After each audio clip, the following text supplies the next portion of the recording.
se kansa on tosi ystävällistä. On ja laulavaista kansaa. Joo.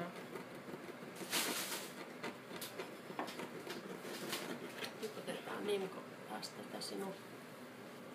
Otan tuosta fuusiota.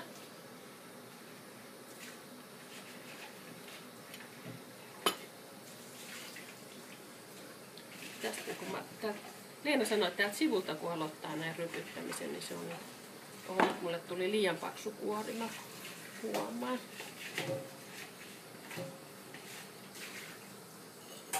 Mutta tämmönen paksu, jos tekee niinku paksun tästä ottaa ja tekee semmoisen pyöreinen paksun, niin Sakossa sit sanottiin teplikka. Teplikka. Mm-hmm. Ja sitä teplikan kuorta, siis se on tosi hyvää, se on niinku aika sitkeää, mutta se oli hirmu hyvää syödä voin kanssa.